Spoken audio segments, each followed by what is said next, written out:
అందరికీ నమస్తే. నేను భాగ్యలక్ష్మిని. మీకోసం బొచ్చడు ముచ్చట్లు పట్టుకొచ్చినుల్లా అన్నట్టు అంత మంచిదే కదా. పారి మరి అర్ధగంట సేపు పుర్సత్తుగా ఖతర్నాక్ వార్తలు చెప్పుకుందాం. అంతకంటే ముందుగాల ఏంటియో ఎరికే కదా, అవే నెత్తిగీతలు. ధూమ్ధామ్గా మహానాడు దుమ్ము రేపిర్రు కార్యకర్తలు. మహానాడు వంటలు అదరహో, రుషి చూడవలసిందే రారండహో. కేటీఆర్ సార్ కు ఏసీబీ నోటీసులు, మళ్ళా ముంగట్కొచ్చింది రేసింగ్ కార్ల కేసు. రాయలసీమల రతనాల వేట, కరోడ్పతులు ఎవలైతారో చూడాలన్నట. ఫస్ట్ ఇప్పుడు మనం ఏం చేస్తామంటే పసుపు పండుగకు పోతామన్నట్టు. గదేనొల్లా తెలుగుదేశం పార్టీ మహానాడు పండుగ కంటున్నా. కడపలా ధూమ్ధామ్గా ఎత్తుర్రులా 3 రోజుల ముచ్చటైన పండుగల ఫస్ట్ రోజు ఏం నడిచింది, ఏంది కథ, కార్యకర్తలు ఏ పాట వచ్చిర్రు, ఎవలెవలు ఏమేం మాట్లాడిర్రు, పార్రి ఆడికే పోయి డైరెక్ట్ చూసేద్దాం. చలో మహానాడు.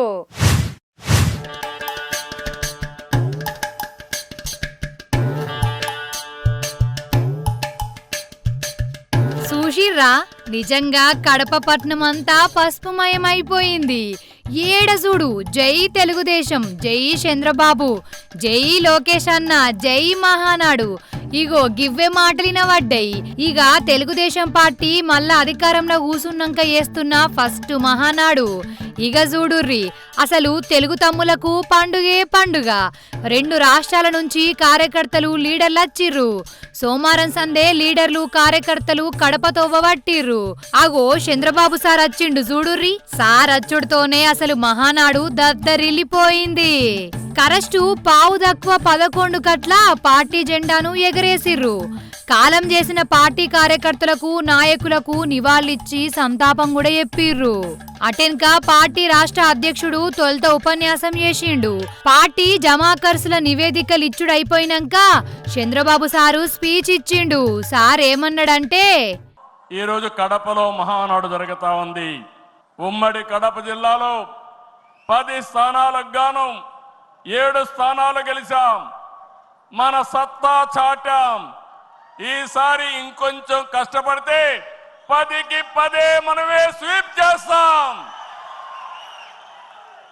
2024 ఎన్నికల్లో పార్టీ సాధించిన విజయం అసామాన్యం. 93% స్ట్రైక్ రేట్, 57% పైన ఓటు షేర్తో కొత్త చరిత్రను సృష్టించాం. ఇది ముమ్మాటికి కారణం పసుపు సైనికులే. ఇక్కడుండే మీ నాయకత్వమే కారణమని మీ అందరికీ విజ్ఞప్తి చేస్తున్నాం. నిజంగా చంద్రబాబు సారు మాట్లాడుతున్నంతసేపు మహానాడు సభ సప్పట్లతోని మారు మోగింది. పార్టీ కార్యకర్తలు లీడర్లు జై చంద్రబాబు అనుకుంటా సంబరపడ్డరు. చర్చలు మాట ముచ్చట్లతోని పొద్దుముకి దాకా ఫస్ట్ రోజు మహానాడు పండుగ నడిచింది. కానీ ఏమన్నా కార్యకర్తలు వచ్చిర్రా? అసలు సౌలతులు బందోబస్తు మంచిగా వేసిర్రు. ఎవరికేం తక్కువ కాకుండా అరుచుకున్నారు.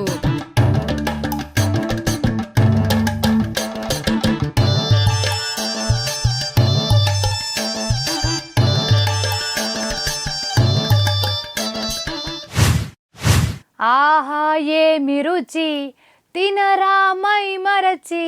100 కాదు 1000 కాదు, దగ్గర 5 లక్షల మందికి వంట వార్పు. అందున తెలుగుదేశం పండుగ నాయే. మరి వంటలు ఎట్లుంటాయోల్లా? మహానాడుల పండుగ ఎంత ధూమ్ధామ్గా నడిచిందో ఆడబెట్టిన వంటలు కూడా గంతే గుమగుమలాడినాయి. అసలు అచ్చినోళ్లకు ఏం పెట్టిర్రు, ఏమేం వెరైటీలు చేసిర్రు, అందరూ కడుపు నిండా తిన్నరా, ఎవలన్నా అలిగిర్రా? ఏది ఓ మల్క అన్నల కాడికి పోయి మెల్లగా చూసేద్దాం. ఏమంటారు?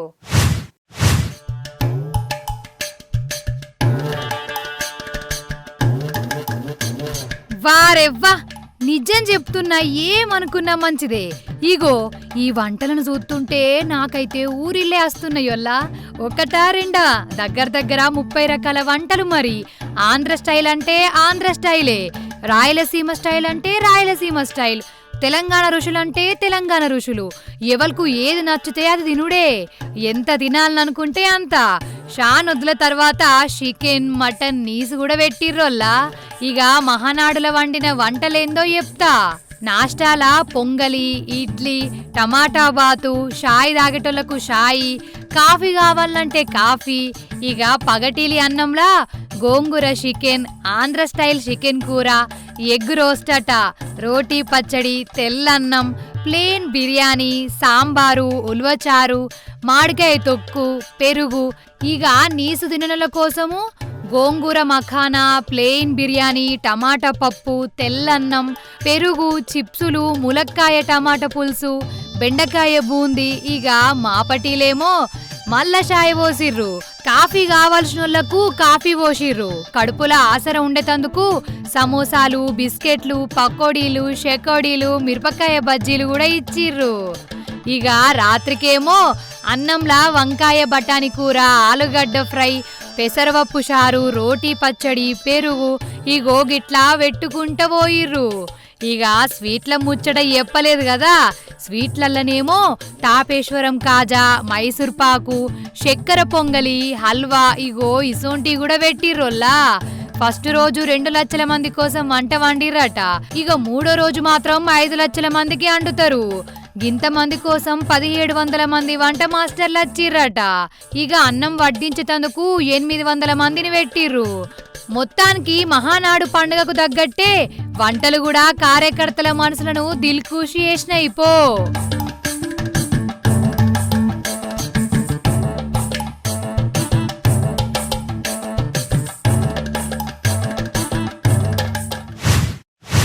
నిజంగా కొందరి శాతలు చూస్తే నవ్వాలనా, బాధపడాలనా, కోపానికి రావాలనా, లేకుంటే కారడ్డమాడాలనా అర్థమే కాదోల్లా. ఎందుకంటారా చెప్తా గాని. అవుగాని బట్టలు ఎట్లా విండుతారోల్లా మీరు? గిదేం దిక్మల్ల ప్రశ్న భాగ్యలక్ష్మి అంటారా? ఒక అన్న ఉన్నాడు, అసలు బట్టలు ఏడ ఉతకాలే, ఎట్లా ఉతకాలే, ఉతికినాక ఎట్లా జాడియాలే, గవన్నీ పూసగుచ్చినట్టు అరటిపండు ఒలిచినట్టు చూయిస్తుండు. జర మీరు కూడా దూరంకెళ్ళి చూడుర్రి ఏమంటున్నా.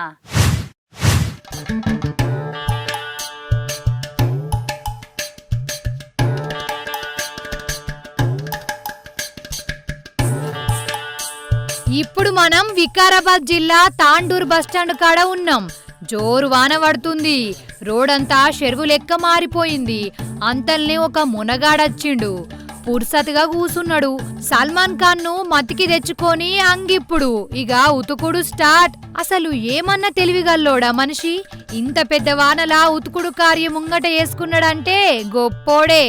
ఉతుకుడే కాదు జాడిచ్చిండు.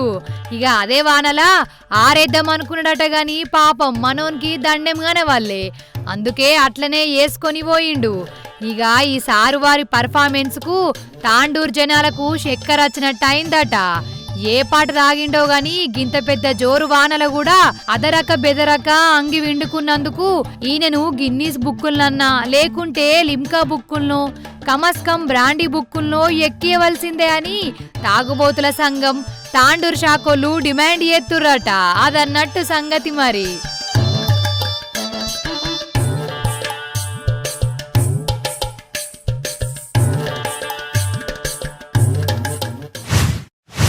రాయలసీమ అంటే రతనాల సీమ అంటారు. నిజమేనోల్లా.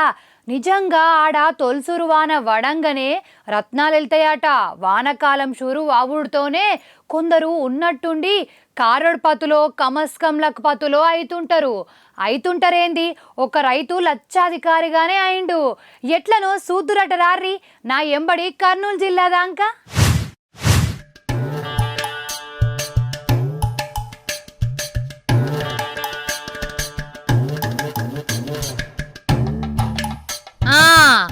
ఎండకాలం ఒడిసి ఇట్లా తొలసూరు వాన పడతదనంగా కర్నూలు జిల్లాలో ఉన్న ఊర్లలా వజ్రాల వేట షురు అవుతుంది.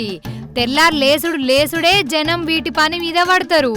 మద్దికేర మండలం పెరవలి ఊర్లే వజ్రాల కోసం దేవులాడుతుంటే అదే ఊర్లే ఉండే ఒక రైతుకు 2 వజ్రాలు దొరికినాయట. అరే అవ్వంటే ఒరిజినల్ వజ్రాలే దొరికినాయట. వాటిని అమ్ముడు కూడా అమ్మేసిండు.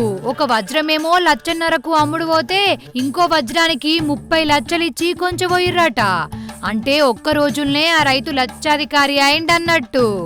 వానకాలం వస్తుందంటే సాల్ మద్దికేరా తుగ్గలి మండలాల్లో వజ్రాలు దొరుకుతాయని జనం ఎప్పటి సందో నమ్ముతారు. వానలు పడుడు ఆల్షం ఇక షేన్లలకు పోయి దేవులాడుతుంటారు. కర్నూలు జిల్లా నుంచే కాదు చుట్టుముట్టు ఉన్న జిల్లాల కాడికెళ్ళి కూడా సద్ది కట్టుకొనొచ్చి వజ్రాల కోసం దేవులాడుతూనే ఉంటారు. వజ్రాలు కొనేటోళ్ళు కూడా ఆడికి వచ్చి టెంట్ వేసుకొని ఉంటారట. ఎవరికి వజ్రాలు దొరుకుతాయో వాళ్ళ కాడికి పోయి వాటిని టెస్టులు గిస్టులు వేసి ధర మీద నిర్ణయం తీసుకుంటారట. ఈసారి పెరవలి రైతుకు జాక్పాట్ తాకింది. లెక్కకైతే ఆ రైతుకు దొరికిన వజ్రం విలువ కోట్లలోనే ఉంటదంటుర్రు. అగర్సే పోలీసులకు ఆఫీసర్లకు తెలిస్తే ఈ వజ్రాన్ని వాళ్లే తీసుకొని ఎంక్వైరీలు చేస్తారట. అందుకే ఎవ్వరికి తెలియకుండా వజ్రాన్ని దొరకబట్టుకొని సీక్రెట్ గా అమ్ముకుంటారు. అదన్నట్టు ముచ్చట. ఈ ఏడాది ఇంకా ఎంతమంది కోటీశ్వర్లైతారో, ఎవరి తలరాతలు మారుతాయో, ఎవరికి అదృష్టం కలిసొత్తదో చూడాలి మరి.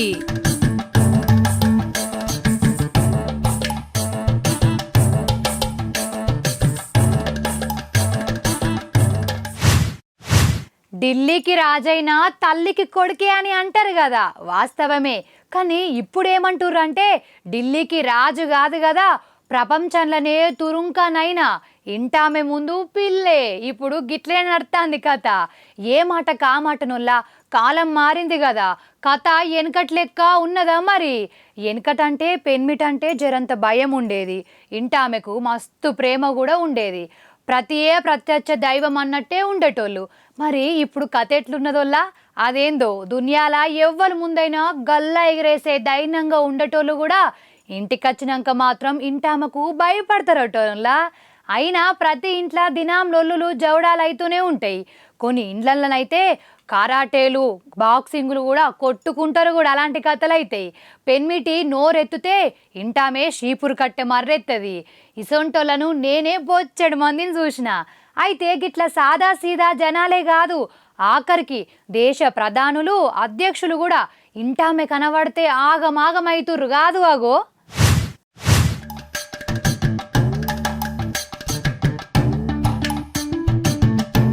ఇగో గీసారు ఫ్రాన్స్ దేశానికి అధ్యక్షుడు, పేరు మైక్రానో. అయ్యో కాదు మేక్రానో, ఏదో ఒక క్రాను పోర్రి. పేరుతోని మనకేం పని గని ఫ్రాన్స్ దేశాన్నే ఏలుతుండు. అయితే ఈసారు వారు వియత్నాం దేశం టూరేసిండు. ఎంబడి ఇంటామె కూడా ఉన్నది. విమానం ఆ దేశంలో ఆగింది. ఇక దిగే ముందు ఈ ఆలుమగలకు జవడమైనట్టయింది. అధ్యక్షుల వారిని ఇంటామే దౌడ పొంటి సర్వనే జర్షిందోల్లా. ఆగో చూసిర్రా, అసలు విమానం దర్వాజలు తెరుచుకుంటున్నాయని ఆమెకు తెలియనట్టున్నది. పెన్మిటి ఏం పిసపని చేసిండో ఏం గులిగిండో గాని ఆమెకు ఎందుకు బీపీ లేపిండో గాని కొట్టనే కొట్టింది. కెమెరాల పడనే పడ్డది. ఇక అధ్యక్షుల వారికి సినిమా సమజైపోయింది. అసలు ఏం కానట్టు, అసలు ఆమె కొట్టనట్టు ఎట్లా యాక్టింగ్ చేసుకుంటా అత్తుండో చూడుర్రి. కమలా హాసన్ అసలు అప్పటికప్పుడు ఏమన్నా జీవించిండా నటనలా కాదా మరి దేశాధ్యక్షుడు. ఆయనే భార్యతోని దెబ్బలు తిన్నాడంటే ఎంత ఇజ్జత్ పోయినట్టయితదో మరి.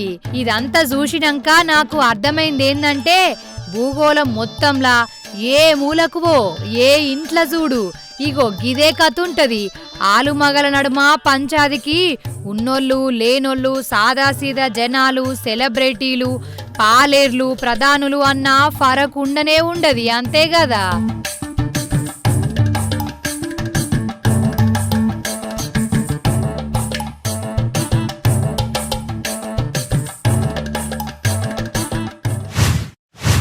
ఏడుకొండలవాడ వెంకటరమణ గోవిందా గోవిందా. తిరుమలకు పోవాలోల్లా వచ్చే నెలలా ఎంకన్నను దర్శనం కూడా చేసుకోవాలి. అయితే ఈ నడుమ జనాలే కాదు పులులు గుడ్డెలుగులు కూడా ఎంకన్న దర్శనం కోసం బాగా తన్లాడుతున్నాయి కాదు. అగో ఒక చిరుత చూడుర్రి ఎంకన్న కోసం ఎట్లా ఊరికొస్తుందో.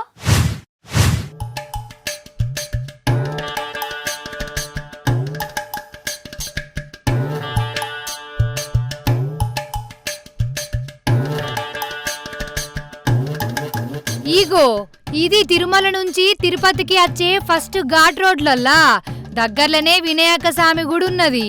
అయితే కారు పోతుంది కదా, పక్క పొంటున్న డివైడర్ గోడ మీదనే చూడాలి మీరు. కన్ను ఆర్పద్దు, అస్సలు ఆర్పద్దు, ముందే చెప్తున్నా. ఓరి నాయనో, నాకైతే ఏకదం గుండెపోటు వచ్చినంత పనైందోల్లా. నిజం చెప్తున్నా, చూస్తుర్రా చిరుతపులి ఎట్లా ఉరుకుతుందో ఆ గోడ మీదకెళ్ళి. కారు కంటే స్పీడ్గానే పోతుంది కదా. అగర్సే ఈ కారోళ్ళ మీద దునుకుతే ఏంది కావచ్చు పరిస్థితి. ఇక లాస్ట్కు ఏమనిపించిందో ఏమో దానికి. ఆ గోడ మీదకెళ్ళి అటుకెళ్లే దునికింది పట్టు. మరి ఈ పిట్ట గోడ మీద ఇదొకటే తిరుగుతుందా, దీని గ్యాంగ్ ఉన్నదా మనకు తెలియదు. అసలైతే ఈ నడుమ తిరుమల దిక్కు గిట్ల పులులు బాగా కనబడుతున్నాయోల్లా. మొన్నటికి మొన్న కూడా గిట్లనే అచ్చిపాయే కదా. ఇక ఇప్పుడేమో డైరెక్ట్ పిట్టగోడ మీద మీటింగ్ కోసం ఉన్నట్టు తిరుగుతుంది ఈ పులి. ఇక ముచ్చట అడవి ఆఫీసర్లకు చెప్పిర్రు. ఇక వాళ్ళు ఆ పులి కోసం అంత దేవులాడుతుర్రు. ఇప్పుడు అది దొరికేదాకా పెద్ద గండమే ఉన్నది కదా. అగర్సే ఆడాన్నే తిరిగిందే అనుకో, అట్నుంచి జనం పోతుంటే పుసుక్కన వాళ్ళ మీద జంపింగ్ ఎత్తే ఎట్లా, ఇగో గిట్లనే ఆలోచించుకుంటా భయపడుతుర్రు జనాలు.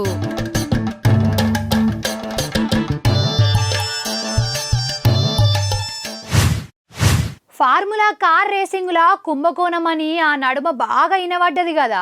దినం టీవీలల్లా పేపర్లల్లా గవ్వే వార్తలు వచ్చేటి. కేటీఆర్ సార్ను ఎంక్వైరీలు కూడా చేసిర్రు. ఇక అరెస్ట్ అవుతాడు కావచ్చని పుకారు కూడా లేచింది. అటెన్క ఆ కేసు చల్లబడ్డట్టే కొట్టింది. కేసును అందరూ మర్చిపోయినట్టే అయింది కదా. కానీ ఇప్పుడు మళ్ళా ఏసీ బోళ్ళు మతికి తెచ్చిర్రు కదా. కేటీఆర్ సార్కు నోటీసులు ఇచ్చిర్రు. మరి ఇప్పుడు ఎందుకు ఇచ్చినట్టు, మళ్ళేమన్నా ఆధారాలు దొరికినాయా? ఈ తాప ఎంక్వైరీలు ఎట్లుంటాయి, ఏంది కథ అరుచుకుందాం రారి మరి.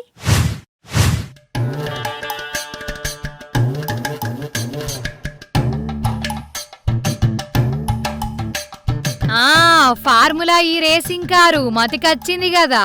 కార్ రేసింగులు మన పట్నానికి పట్టుకొచ్చి కేటీఆర్ సారు బొచ్చెడు పైసలు మింగిండు. మంది సొమ్ము ఫలారం వంచినట్టే అటు ఇటు పంచిండు అని అనే కదా.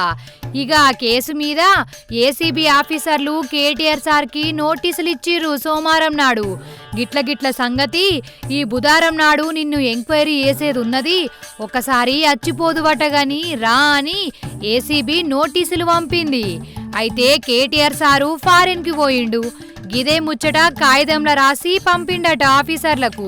మీరెప్పుడు రమ్మంటే గప్పుడు అత్తగాని, ఇప్పుడైతే ఫారిన్కి పోయినా, వచ్చినాక మిమ్మల్ని కలుతా, ఎంతనన్నా ఎంక్వైరీ చేసుకోర్రి మీ ఇష్టం, నేనైతే రెడీగా ఉన్నా అని చెప్పిండు.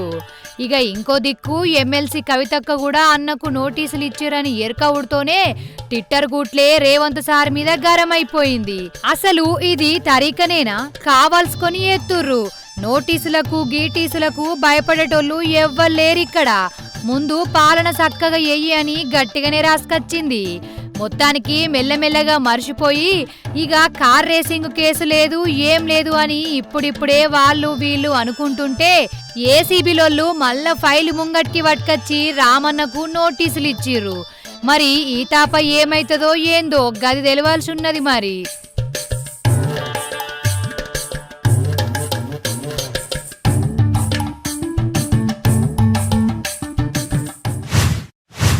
శివయ్య, ఎంత పని అయిపోయే శివయ్య. కన్నప్ప, ఈ కష్టాలేందప్పా. ఈ రాగం ఏందంట రానుల్లా, రాగం కాదు బాధ. మన మంచు విష్ణున్న కన్నప్ప సినిమా తీసిండు కదా, అది వచ్చే నెలలనే విడుదల కావాల్సి ఉండే. కానీ గాశారంకున్న వడెత్తు మంచు విష్ణన్న మీద కోపమో ఇంకెవరి మీద నన్న పాయిరమో గాని ఈ సినిమా ఒరిజినల్ డిస్కునే మాయం చేసిరట కాదు. 100 కోట్లు పెట్టి తీసిన సినిమా ఇప్పుడు గయాబైపోయిందట. ఆగో,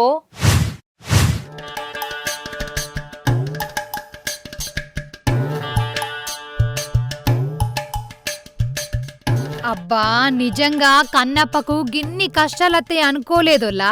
అసలు ఎప్పుడో విడుదల కావాల్సిన సినిమా ఇంకా బందోబస్తుగా తయారు చేసి పాన్ ఇండియా లెవెల్లా ఈ సినిమా దుమ్ము లేపాలని మంచు విష్ణున్న తన్లాడిండు. వచ్చే నెలలా రెడీ పెట్టిండు సినిమాను జనాలు చూసి తరించేటందుకు. కానీ అంతల్నే జూడిగా తీసిన సినిమా అంత మాయమైందట. హార్డ్ డిస్క్ ను ఎవలో ఎత్తుకుపోయిర్రు.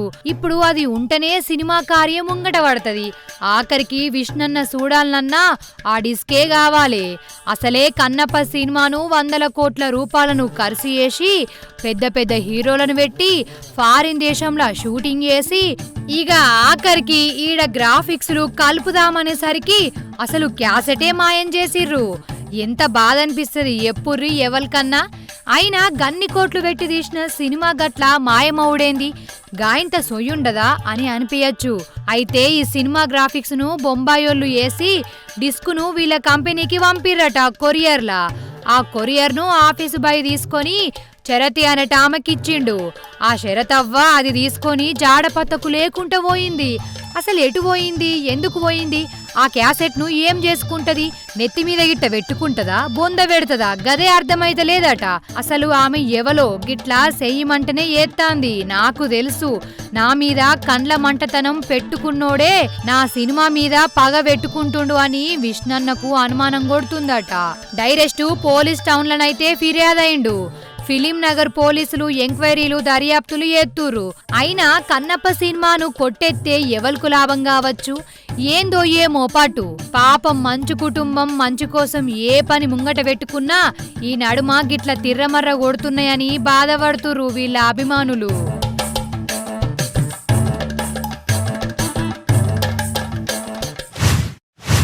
మల్లోపారి నెతికి తెలియద్దామా? ధూమ్ధామ్ గా మహానాడు దుమ్ము రేపిర్రు కార్యకర్తలు. మహానాడు వంటలు అదరహో, రుచి చూడవలసిందే రారండహో. కేటీఆర్ సార్ కు ఏసీబీ నోటీసులు, మల్ల ముంగట్కొచ్చింది రేసింగ్ కార్ల కేసు. రాయలసీమల రతనాల వేట, కరోడ్పతులు ఎవలైతారో చూడాలన్నట.